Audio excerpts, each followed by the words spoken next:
Hello and welcome to the rugby discussion, where I'll be chatting about the state of Australian rugby with the Scottish Cannon. So I'm just waiting for him to join, and then we will crack on with our live discussion about that topic. Just going to send out the details on Twitter and stuff to see if anyone wants to join us in our chat.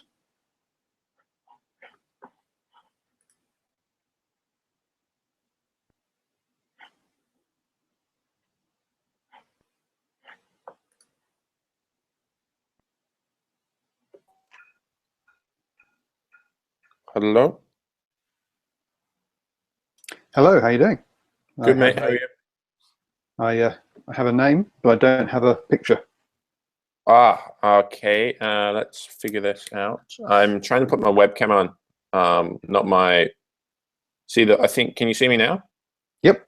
That's my Mac webcam. I'd rather use my webcam I've got purely for videos, so I'm just trying to put that on. But I'm not sure if I can or not. How are you been? Good, thank you. I'm just about to tweet out about it first, and then I'll be with you in a second. Sure. If it doesn't work, I'll just use the Mac webcam. Because I haven't synced it up to Google Hangout, so it might not work.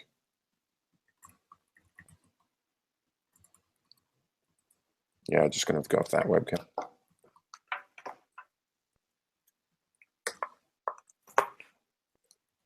Is there will there be a chat that goes as well? Yep, if anyone joins us. Right. You normally get about, what, 30 people? 30 to 50 people? It's people who watch the recording. Not necessarily the live show. So we'll have to see. I see. And also, I'm not. Oh yeah, on my Periscope I get 30 to 40, I guess. But yeah. I've not. This doesn't go as a. That won't show as a. The thing about Periscope is that in Twitter it actually puts the video in the tweet, and you can watch it in this. This won't show in Twitter. You'll have to click the link and come across to YouTube. Absolutely. So it's a bit different in that kind of sense. And I've also not told people it's happening. Yeah. No problem. Cool. So what I'm going to do. Okay. So the way this works is if we make any sound at all. Yep. The camera clicks. The camera flips. Right. Yep. So let's try avoid going. Yep. I agree. You're right. When someone's mid-sentence, those cameras keep flipping backwards and forwards. And if you want to say anything, the little mini screen in the bottom, we can see each other, but other people can't see that. So if you wave, I'll know to shut up and hand over the kind of. All right. Well, we'll get the gist of it anyway. After you finish the point, pick it up and vice versa. I'm sure you've done enough discussions with people to. No, this is my third one, fourth one. Well, I've done plenty with cornflakes, so I'm sure I'll get used to you very quickly, but hopefully. Cool. What I'm going to do, I'm just going to put my hand up and count down to 5, so that I can edit and cut all this stuff at the front after once it's on YouTube. Yep, sure. Why is it not? It's flipped to me first. Now I can wave, and I know that's when I need to cut it. Hi, and welcome to the rugby discussion. Today I have the Scottish Cannon with me, and don't let his name confuse you. He is based over in Australia, and he does know his Australian rugby well. How are you doing? Yeah, good. How are you, mate? Not so bad, not so bad. I saw you you did a piece on your YouTube channel, and do check out the Scottish Cannon's YouTube channel. It's in the notes below, a link to his channel. And he put in there as a good piece talking about the state of Australian rugby, which is why I wanted to get him on and have a chat about it. So let's just run through some of the situations over there in Australia. They have only won one game against teams outside of Australia this season. Their players are all leaving to Australia. Will Skelton signed for 2 years this week. They seem to be losing some of their top coaches across there. Matt O'Connor's going to go to Tigers. Laurie Fisher's been at Gloucester for a couple of years. So can they hold on to their coaches and all their players? And they seem to be and also we've had obviously the rumours that either one or more of the Force, the Melbourne Rebels, and the Brumbies are going to go. We've also had World Cup winning coach, I've gone blank as to the guy's name, saying that Bill Pulver and the executive committee should all resign. Is Bob this Jones? Sorry? Is it Bob Jones? No, Bob Jones came out and had Bob Jones came out and had a big rant as to what was wrong. Didn't necessarily come up with many solutions. Bob Dwyer, came out yesterday. Alan Jones, I'm thinking of. Bob Dwyer came out and said that Bill Pulver and yes, they should all go and resign over their lack of funding of grassroots rugby. One of the things, so are we in terminal decline? Is Australian rugby dead? Should we all start watching NRL? It's a hard one because there's no question about it. Australian rugby is on the decline. It has been probably since I would say 2007 World Cup. It's really come down the peg. Obviously back in the glory days of the 90s, where we were the first ever nation to win 2 World Cups.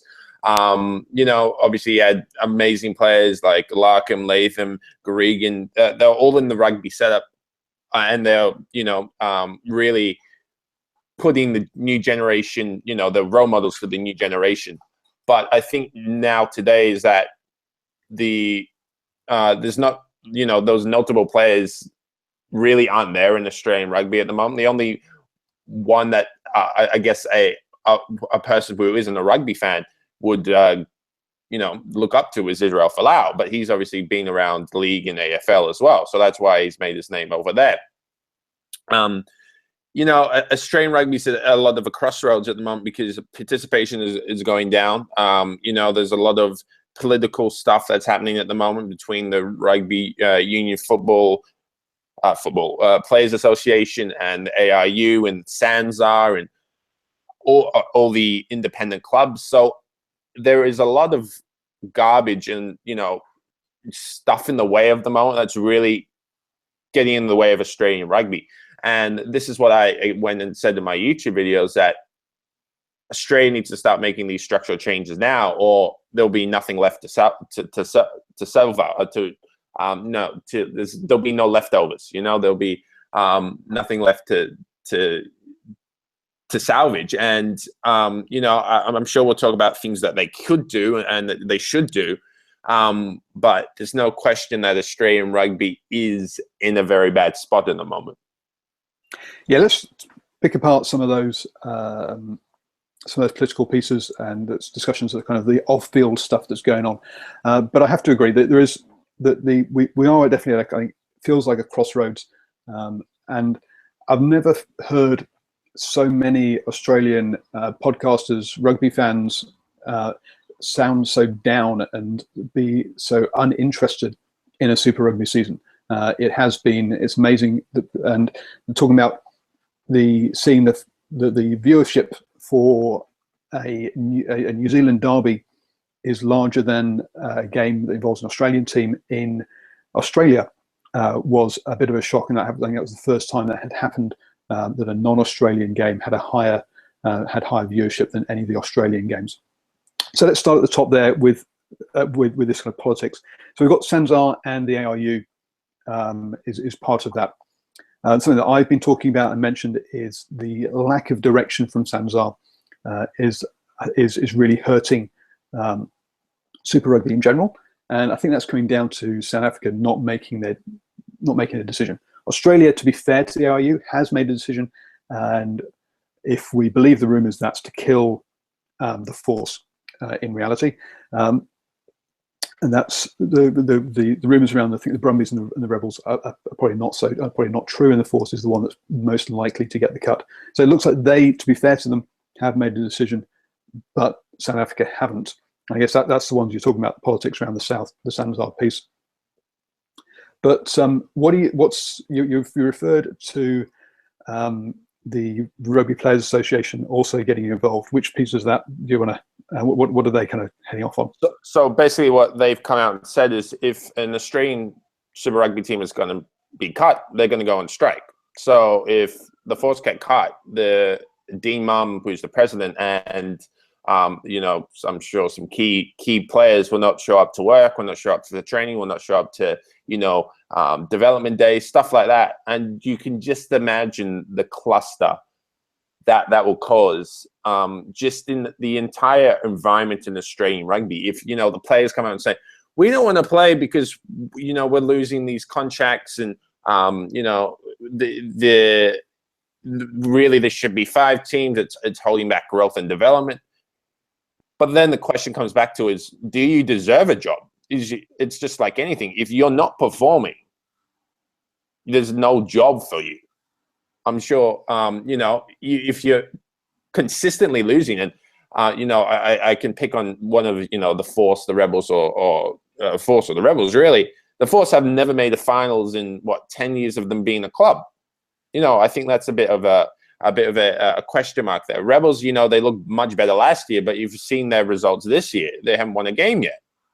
So, you know, if the players are not performing, if they're really second, third tier rugby players, you know, professionally, should they be able to earn a living beating a dead horse, which would be a, you know, which the Force and to a degree the Rebels are at the moment. So, you know, this is where they're at a crossroads. So if they cut a team, you know, there's going to be a lot of backlash if they do that.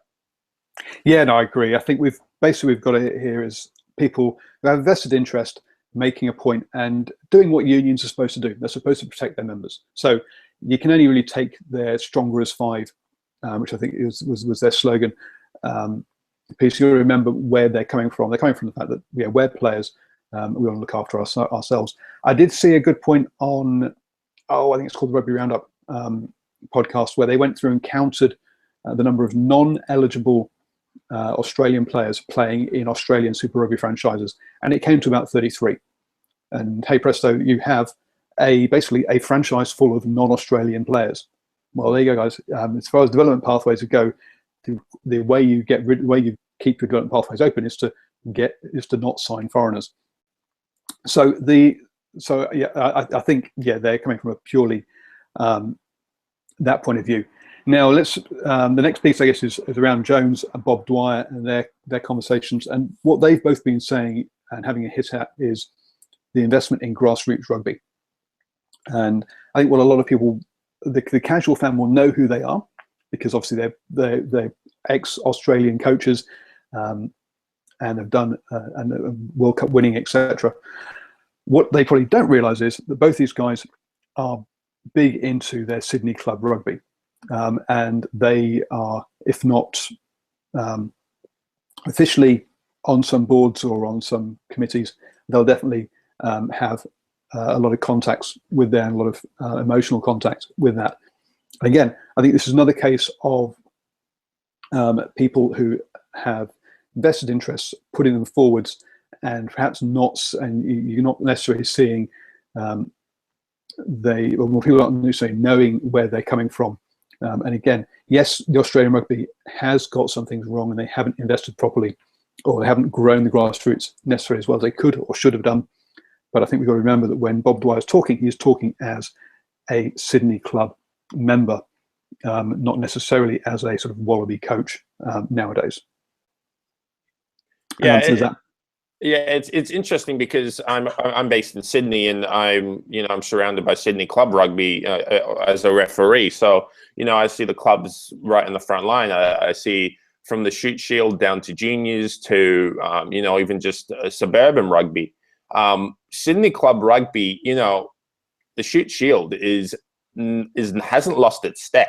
It really hasn't. Shoot Shield rugby is something that has maintained its relevance and its prevalence in Sydney rugby life. If you have a look at the grand final last year, the 10,000 people showed up, which was a record. 10,000 people showed up to the final of Sydney Club Rugby, which is unprecedented for a while. You know, it's still got a TV deal on free to air Shoot Shield. So, you know, Sydney Club Rugby is great, and I think that even, you know, being able to televise some games in New Zealand as well, you'd have to. I read somewhere that the Rugby channel in New Zealand or Sky is going to pick up a couple games from the Shoot Shield on the weekend. But, you know, Shoot Shield is a great corner piece of Australian rugby, and especially when 80 or 90% of Australia's rugby players come from New South Wales and Queensland. So Shute Shield is a very good pathway in that respect. But when it comes to, you know, junior rugby, junior participation, suburban rugby, there's a decline in that. I remember when I used to play a few years ago, there was 4 teams in my club, 4 teams in my age group at my club. If you go back and look at my club today, there's 1. So it's just very, very unfortunate that we've seen such a, you know, decline in the aura and the experience that is rugby in Australia, especially at the grassroots. You know, I could rant on for days, but obviously you might have more an opinion. What's so good about the New Zealand setup that maybe Australia could learn from? I think there are a couple of things, but we'll just want to to rewind on the participation piece very quickly. There have been you've got Shute Shield, which is good. The club scene up in Queensland is also had a very good final last year, and it also appears to be in good strength. So there is some good stuff going on at grassroots in Australia. I think we need to state that. The other piece is there's been arguments around the number of participants. You had one piece that came out, which was a survey that said it had dropped by 30 odd or 40%, whatever it was. Australia, the US, the EU came out and counterclaimed and said, no, we've got this many numbers. Now, we should just, as you say, lies, and statistics. As you say, you intrinsically know that numbers are down because there are less teams. We know that. And what unfortunately I think is we've ended up in the ARU is we've got some professional administrators who see it as necessarily a job rather than necessarily as a vocation, and have gone, right, I keep my job and I get my bonus by having high participation numbers. How can I rig some stats, or how can I manage these stats to make them look big, rather than, okay guys, how many teams can we get out every Saturday? Which they've gone and use those numbers to keep their jobs rather than necessarily doing the proper grassroots done. I think that's to me that feels like a problem that's in the area. So what did New Zealand done well? What they've done well is, before they've ended up in a crisis like Australia is, they've gone, okay, we've got a problem here, or we're going to have a problem here. And I can't remember which year it was, but it was after one of the Rugby World Cups. They sat down and went, guys, we're in trouble here, or we're going to be in trouble here. And they decided, right, what funds, or what is the important thing about New Zealand rugby? And they've come down to it's 2 words: All Blacks. That's all that matters. Everything in New Zealand rugby aims for them to be successful. Nothing else matters. And yes, having a successful Super Rugby teams is nice, but they don't. But that's as long as the All Blacks are successful, that doesn't matter. So, you 5 Super Rugby teams, you all have to play, if not exactly the same way, you have to play within this skill set, because that's what the All Blacks need you to produce. Australia does not have that. They don't have the way that the Brumbies play is different to the Reds, is different to the Force. There isn't a key set of every player must have X, Y, Z key skills so they can play this way.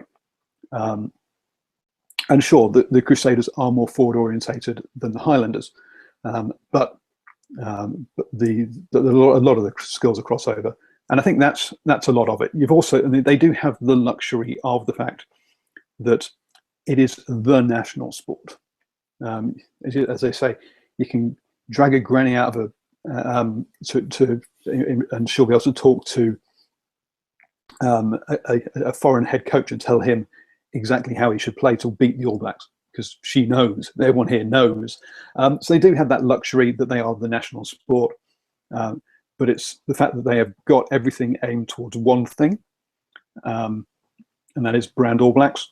And what Australian rugby I think needs to do is to realise that as well. It's all about Wallabies. It's not about the ARU, because Kiwis don't like New Zealand rugby. They think it's killed provincial rugby. They think it's killed that it's fencing off the All Blacks, that it's a big media machine, and that it's raking in lots and lots of cash. the Kiwis don't like the New Zealand rugby. They don't like Steve Chu, who runs it, but they love the All Blacks. And the ARU needs to distinguish themselves and say, right, well, let's push everything onto the Wallabies. They don't have to like us. They can hate the ARU. That's fine, but they have to love the Wallabies, and everything we do has to be about getting people there. And that's, I think, the difference. Now, I'm going to counterpoint that as saying that was the ARU's big thing for the last maybe 8 years, was the success of the Wallabies will further our growth and success. That was their strategy for the last 8 years. And to be honest, if you have a look at the Wallaby results, I mean, they won 6 from 15 last year. Obviously, they lost 3 to the best team in the world, the All Blacks, and then another 4 to England. And then I think Ireland was the other team. But purely basing it off of Wallaby's success has gotten ARU in this problem, because, when we consistently play New Zealand, it makes us look bad, because I think last time we won was 2015. We got smashed at home. Bledisloe won last year, 42-8. And then, obviously go over to Wellington, get smacked over there. And that Eden Park game, if it wasn't for one horrible call from Nigel Owens, and I'm sure you may disagree, that Wallabies were on top of that game and, would have potentially broken a 40-year hoodoo. That was definitely not an obstruction. But, they've tried that and they've failed, because the Wallabies, looking against the best team in the world, playing 3 games a year against the best team in the world, unless they start consistently beating the All Blacks, it's not going to work. And that's just the point of it. And that's why people have come out and said, well, you tried to make the top level look good, when the Super Rugby teams in Australia have only won 6 of 31 games, I think, this year. I could be wrong on that stat, but it's very close, 6 of 27 or something. There is a problem, and you cannot grow rugby based on the quality of the teams, because it simply isn't there at the moment. Yes, I agree. I think I don't think they had the wrong idea. I think they implemented it wrong. Right. Is that what I think they need to do? Is okay. What do we need to make the Wallabies successful? Well, we need the Super Rugby franchises producing the players that we need. So we need them playing we need them training on skills and playing a similar style. What do we need for the Super Rugby franchises to be good? Well, that NRC feeding teams, feeding players is what we then need as well. And to create that working, we need to get the clubs on board with the NRC, working with it. We need to get the structure that lets players concentrate on one and not jump between the two of them. And we need to have and it's, whilst yes, they got this bit right, they got the building blocks beneath it. I think their execution was wrong, and that's where it was. They decided, okay, if we make the Wallabies good this year, we don't need to spend any money on club rugby. Yeah, but then you're killing what you're doing is you're borrowing money, you're borrowing skills from the future, and you're putting a debt into the future, because you're not investing in the 5 to 10 year thing. And that's where I think we are now, is that we've got to, yes, they gave the Wallabies everything. The Wallabies were successful, and the problem now is that they killed the feeding pipe to it, and that's why we're struggling now, is what I think. But I could be wrong. Well, let me take you back 2 years to the Rugby World Cup. I think a lot of people have forgotten that Australia was in the Rugby World Cup final. Went on to beat England in their home ground, Wales at home, and went on to beat Scotland, Argentina, and lost to the All Blacks in the final. I think that's a pretty good effort. But at the same time, if you ever look at the Wallabies that are in that side, the Giddo law was brought in to bring back all the experienced players. So in the side, you had Matt Giddo, you had Drew Mitchell, you had Will Genia, you had Paluk went over and but he was playing for the Waratahs. But the older people were coming back into the Australian setup because of a law change. And while that doesn't feed, you know, the newer players coming through, it was a temporary band-aid on performance, because the Wallabies in 2015, they had a really good year. I mean, one of the best years probably since 03 maybe. But, you know, if they won that Rugby World Cup, I think we would be saying a lot more, would be much more positive about rugby. I think it would have an absolutely profound effect if Australia won that Rugby World Cup.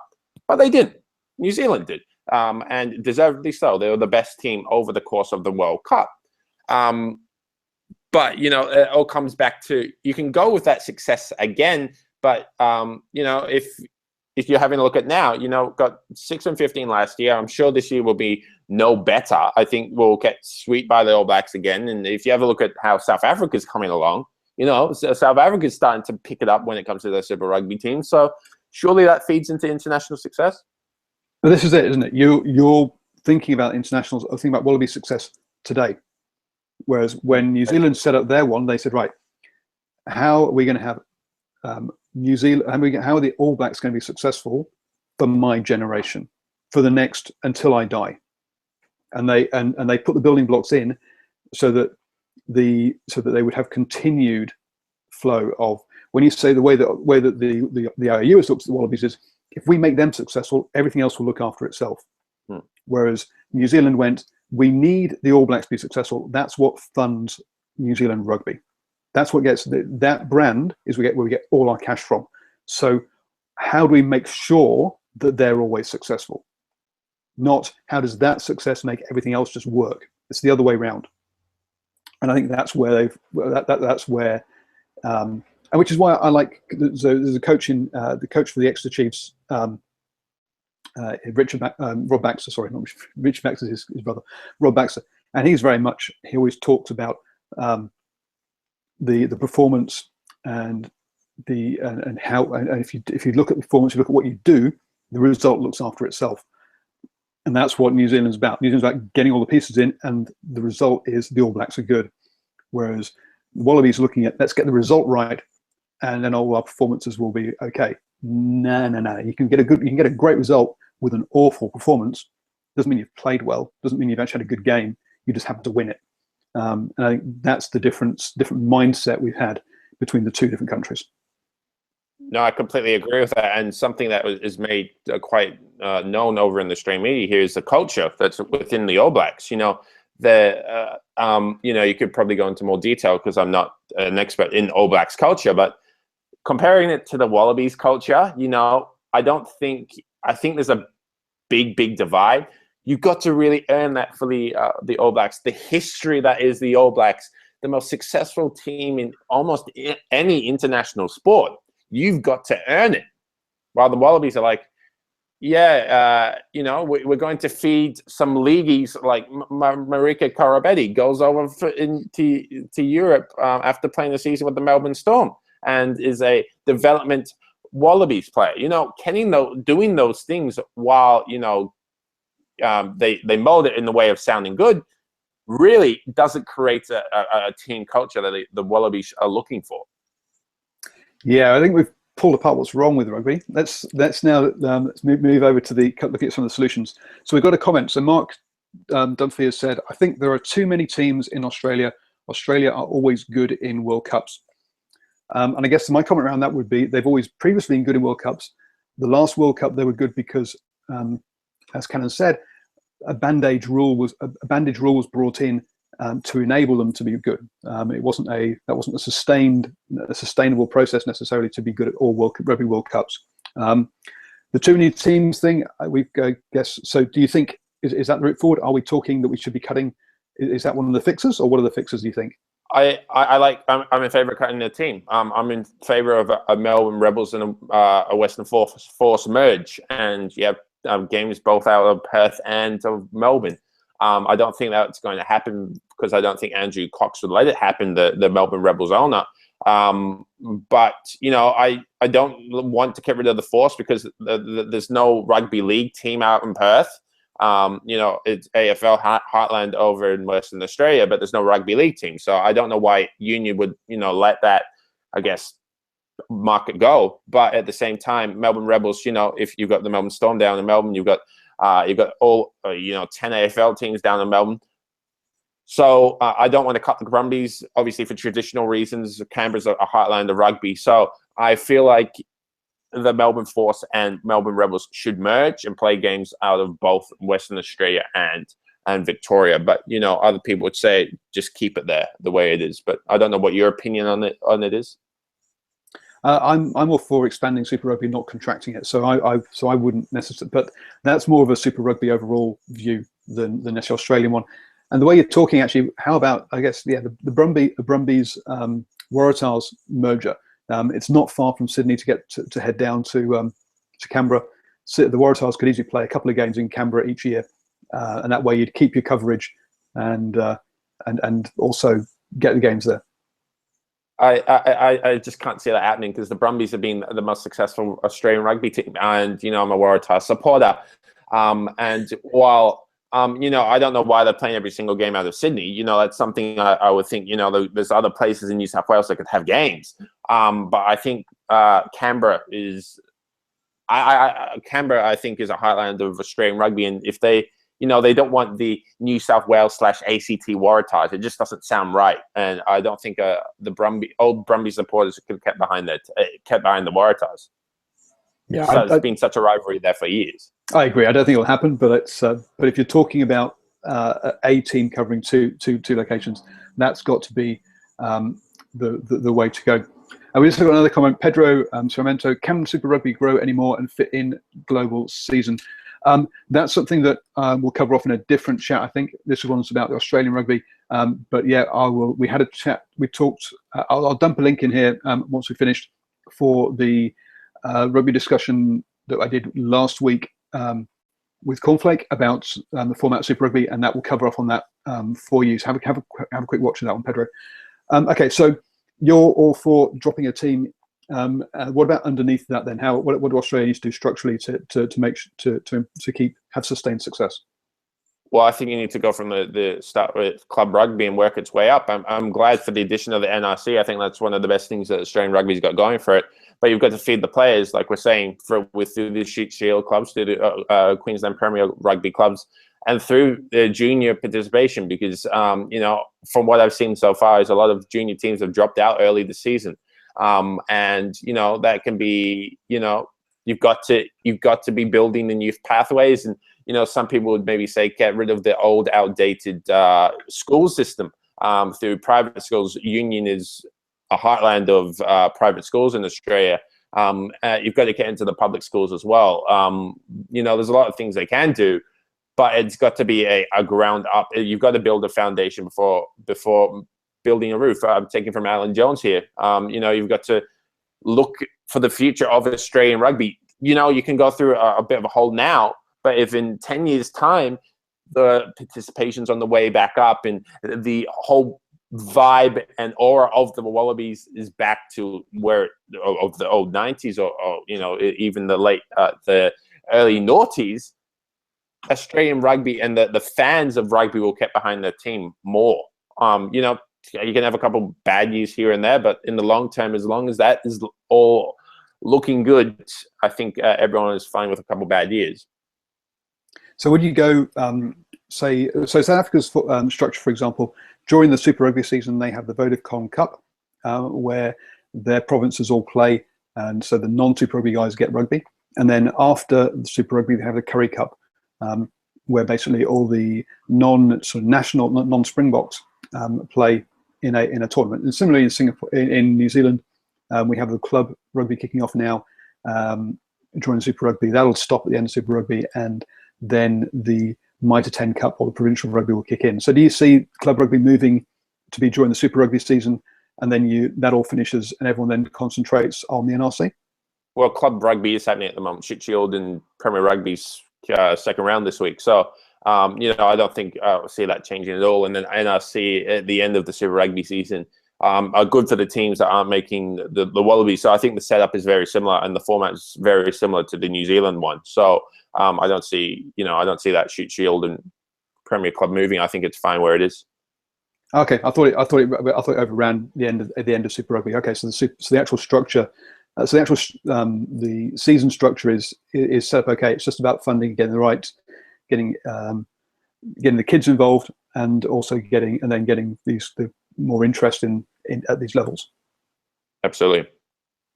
Absolutely, you've got to be interested in the sport to stay a part of it, and we don't want big turnover rates. It's the way it is. And do you think they should be that all players at Super Rugby level should be Wallabies qualified, or at least or be on the pathway to be, or you okay with having sort of foreigners in there as well? Well, it's hard because I don't think Australia's currently got the talent to fund 5 teams. I really don't. I don't. Having, like you said, those 33 extra foreign players. I think you've got every right to have a few foreign players on the side. I mean, have a look at the Aviva Premiership. Half of the Premiership. If you look at the Saracens backline alone, it's pretty much all international talent. So I've got no problem with foreigners as long as the talent in Australia isn't there. But as the talent in Australia currently isn't there at the moment, I think having foreigners in the teams are fine. Maybe if Australia cuts a team, that's where you maybe cut the foreign players and you say, Australia, you've got to have 90% of your team is Australian. But at the moment, I don't think Australia's got the talent to fund 5 teams. Yeah, I guess the kind of thing is that the Premiership has 12 teams, so you can afford to have quite a few foreigners and still have a lot of English players. If you compare it to something like Ireland, where they have four teams, what they've done there is they've said you can only have one across the 4 provinces. Only one foreigner per position is allowed. So if one club, so say Munster, has a foreign scrum half, then the other 3 clubs aren't allowed to hire a foreign scrum half, and that way they make sure they have 3 options at every position playing every week. Is their kind of is their idea. So just 2 different ways other countries have looked at it. Any other? We've been going for nearly half an hour now, so I think we're pretty much there. Any other kind of final comments you want to make? No, not really. I mean, I think the one quick mention on the participation statistic. I think I just want to mention is while I don't think the Roy Morgan statistic is right, or the Australian Rugby Union statistic is right, it's somewhere in the middle. The Australian Rugby one is it includes like Australian Rugby Week, where 100-something thousand school kids get involved for an hour worth of rugby. They include that in the statistic. But at the same time, if you have a look at the Roy Morgan statistic, they only include people over the age of 14. So it's not including, a big proportion of rugby, which is under 6s to under 14. So I think I just want to mention that. But Australian rugby will get out of hole. I mean, if you have a look at South Africa, they had a horrible big hole last year. Obviously, Springboks are losing to Italy, and the big hole over there. England had a big hole at the end of 2015 Rugby World Cup. Look at where they are now. Scotland also in the big hole, maybe 2013-14. Look at where they are now. Ireland. It comes in cycles. Sports comes in cycles, and Australia will cut out this hole. It'll cut out this rut, but it will just be that short-term, disenfranchisement that will be scary for the long-term prosperity of rugby in Australia. Cool. Thank you very much for joining me. I'm sure we'll be doing videos with each other again. So to catch the Scottish Cannon, I'm going to put his YouTube channel in the notes below. So please do go check out his channel. He is also on Twitter, the Scottish Cannon. So do go and have a chat with him there. He's always up for a rugby chat.